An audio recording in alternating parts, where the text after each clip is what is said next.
Picture this. You enter a packed conference room. Conversations hush.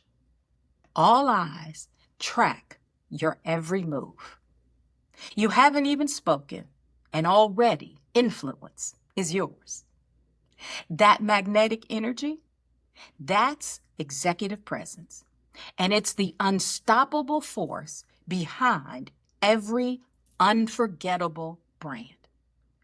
Welcome to Inside the Air Tribe.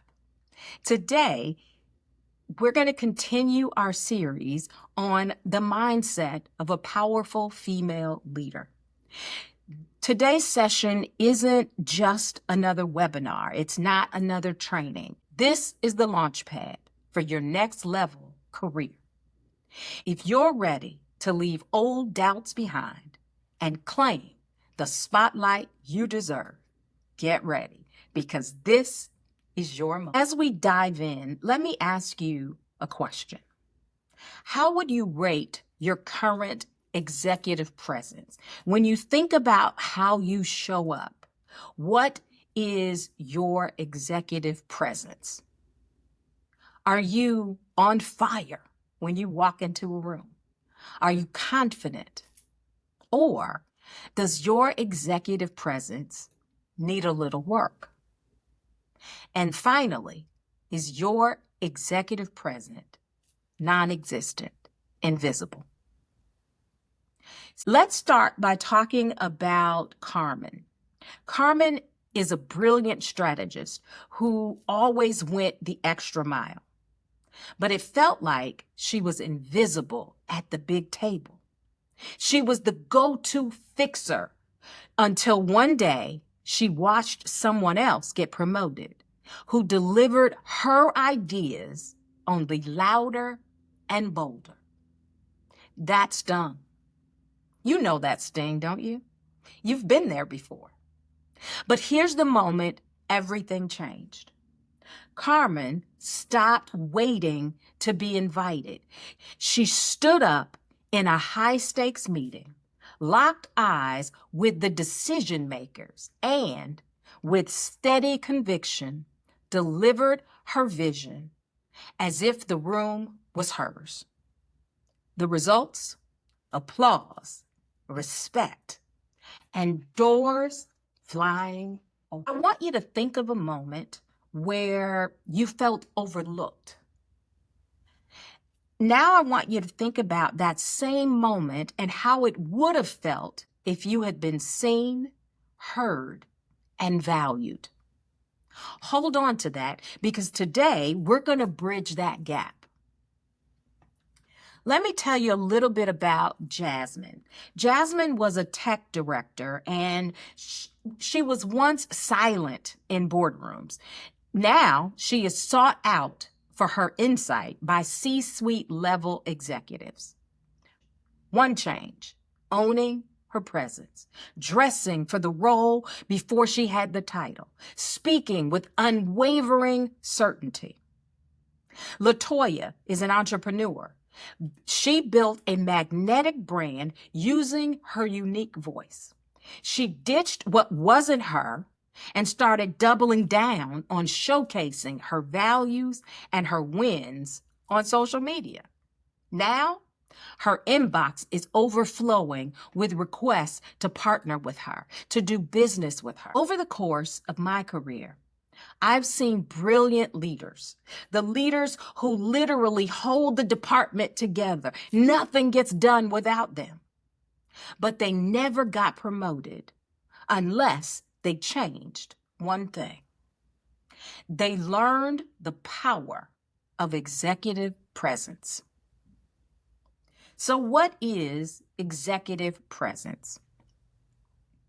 The definition we're going to use today is executive presence the airway.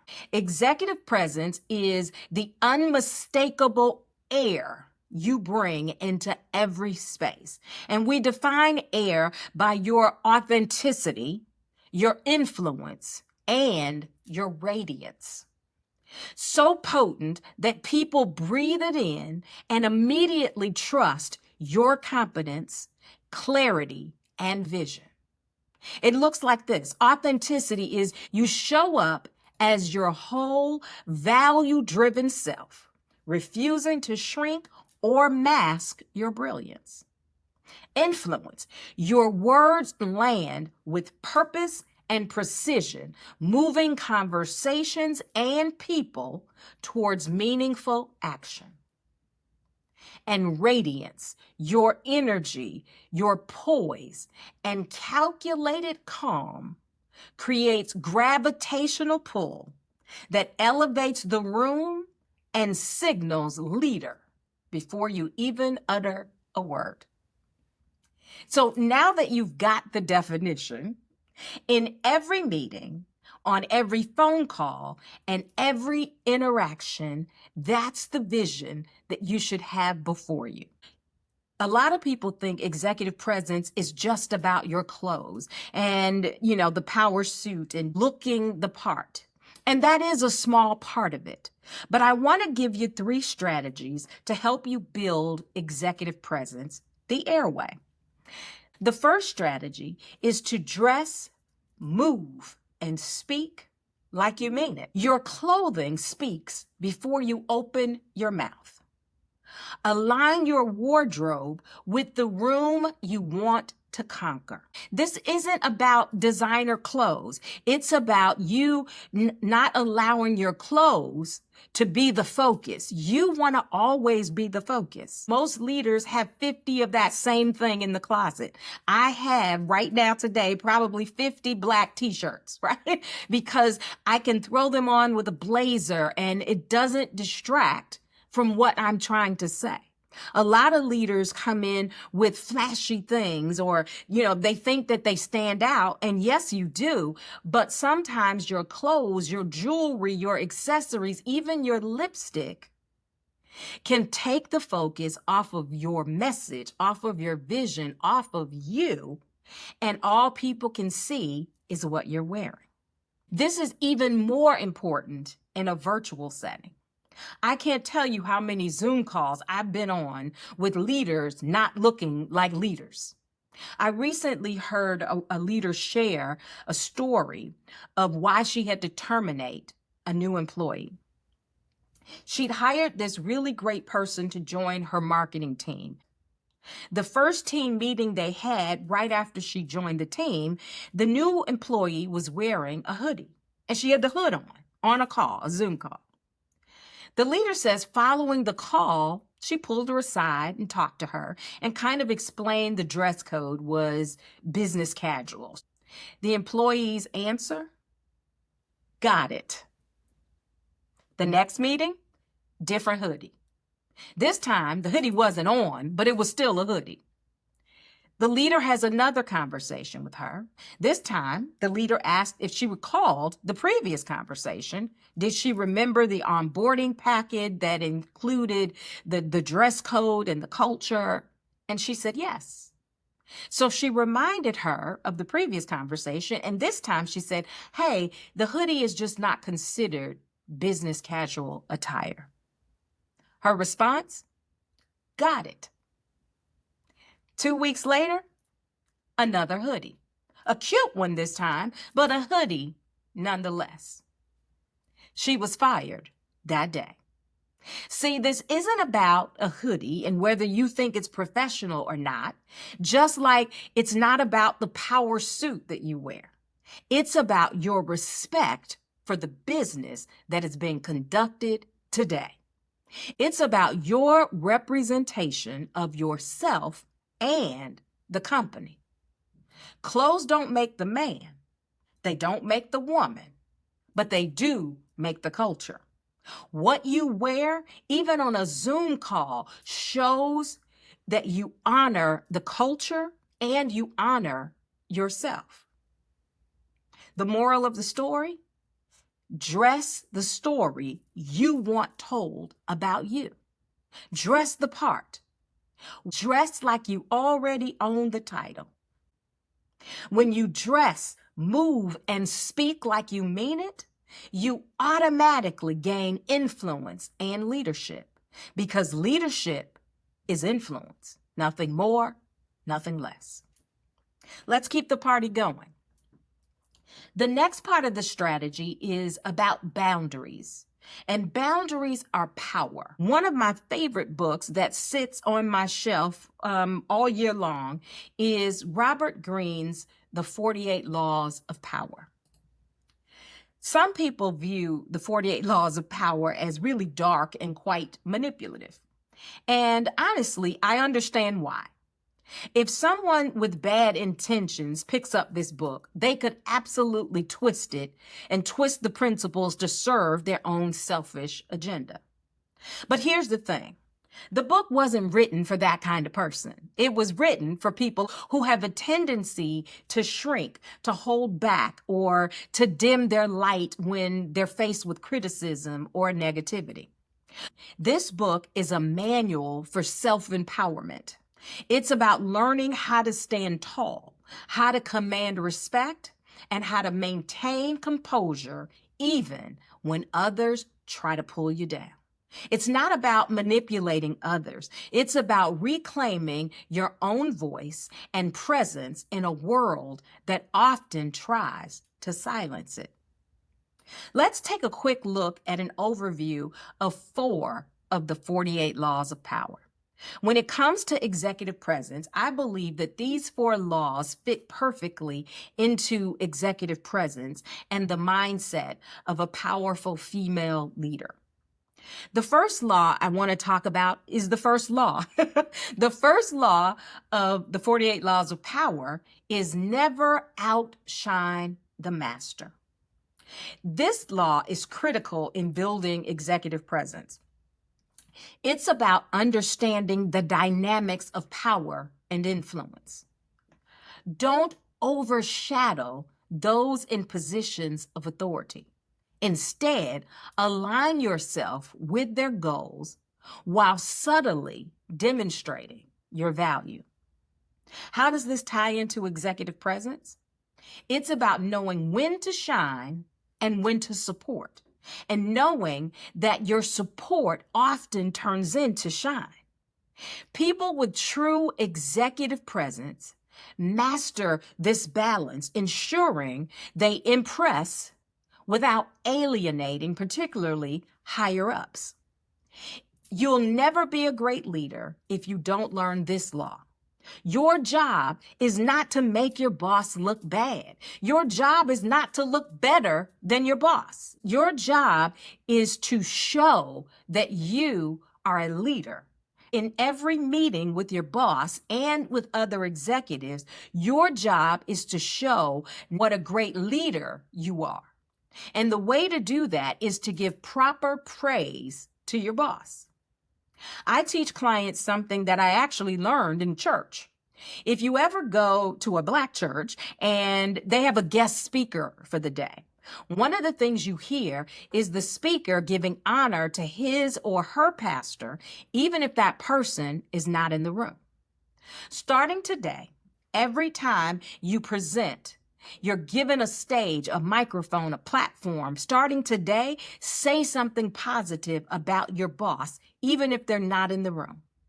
My favorite line that I use and have for years is whenever someone gives me the floor, I say thank you. Thank you for that great introduction. But before I jump in, let me just say thank you to my amazing boss. If you don't know Donna, do yourself a favor and invite her to have a cup of coffee. She is amazing.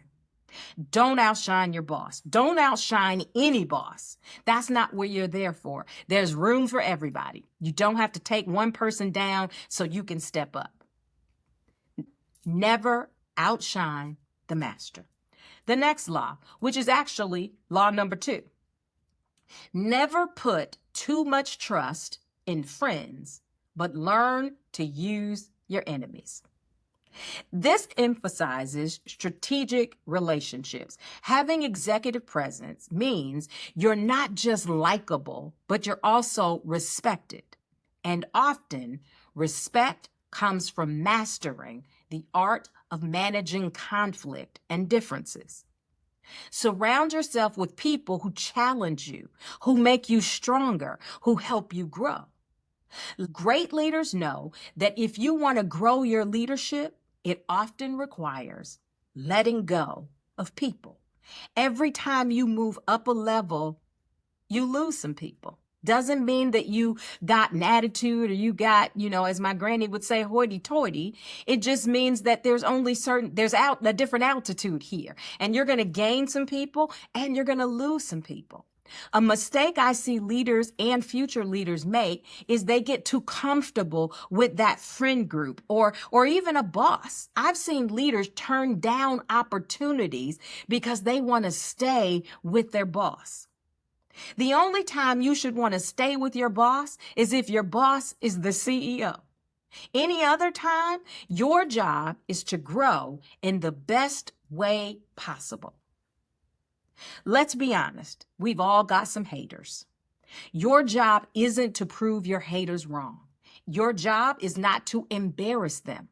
Your job is to use what you know about them. In every room with a hater, I compliment them. Every time I'm in a room with a hater, I compliment them. Something as simple as, Bob, I love that tie. That's a great looking tie. And this throws Bob completely off his game if he's a hater.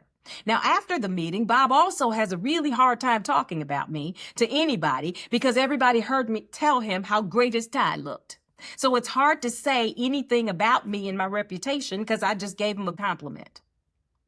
The next law I want to talk about is law number 5. And law number 5 in the 48 Laws of Power says, guard your reputation with your life. This could not align more perfectly with executive presence because your reputation is your currency. And every word you speak, every decision you make, and how you present yourself contributes to your reputation. Build a reputation of consistency, integrity, and confidence because these are the qualities people look for in someone with executive presence. Once you've established that impression, protect it fiercely. Once you've got the reputation, your job is to protect it with your life. Before every meeting, every interaction, I want you to think about your reputation. Before you say it, consider the cost. Yes, it might feel good to tell somebody off, but consider the cost. If I do this, what will it cost me? If I say this, how much is it going to cost me? If I say it like this, what's the cost? Consider the cost of your reputation. And finally, law number 9. Law number 9 in the 48 Laws of Power says win through action and never through argument. This is the quintessential element of presence. Actions always speak louder than words. Instead of trying to convince others with arguments or debates, demonstrate your capabilities through results. When people see the outcomes you deliver, they naturally gravitate towards you as a leader. Authentic executive presence is rooted in competence, and nothing showcases competence better than decisive, impactful action. By applying these timeless principles, you'll find yourself naturally radiating confidence, authority, and influence, the hallmarks of executive presence. The final strategy should be no surprise to you. Build and maintain an unforgettable brand. Everything for me goes back to your brand. When you are tempted to shrink, tempted to say something crazy, when you're tempted to smirk in that meeting, when you're tempted to wear a hoodie in a virtual meeting, reflect on 2 questions. How do I want people to describe me when I'm not in the room? What story do I want my actions, my words, and my presence to tell? This is how you showcase your brand. Every day, your question should be, what can I do today to showcase my brand? What can I do to enhance my brand? What can I do to maintain this amazing brand that I've created? What I'm about to say may change how you approach your career forever. It's not enough to be great at what you do. You need to get into rooms where decisions happen, stand your ground, and own that space. Because no one is going to open a door or hand you a microphone. You are the architect of your career.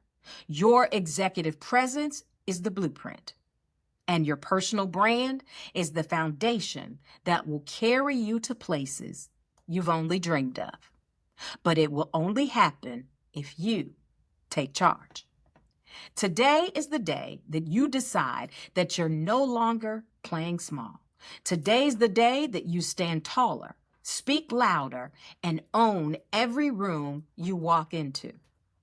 Ladies, this isn't just advice. This is revolution. Now that you know the power of executive presence and how vital personal branding is for your success, I want to invite you to take it one step further. Today, I'm inviting you to join me for a free webinar, Brand Your Career Like a Celebrity. This exclusive session will show you how to elevate your professional image to unforgettable levels. You'll learn the exact branding strategies women at the top use to skyrocket their careers. Just like celebrities build a brand, you have to be intentional about your brand. Don't wait to claim the career that's yours for the taking. Seats are limited, and this opportunity won't last. Click the link below and secure your spot to start building the career you deserve. It's time to get seen, get known, and get paid. When you command the room, you command your career. And when you build an unforgettable brand, you build a legacy that endures. Take action. You, my friend, are worth it. I'll see you inside the Air Tribe.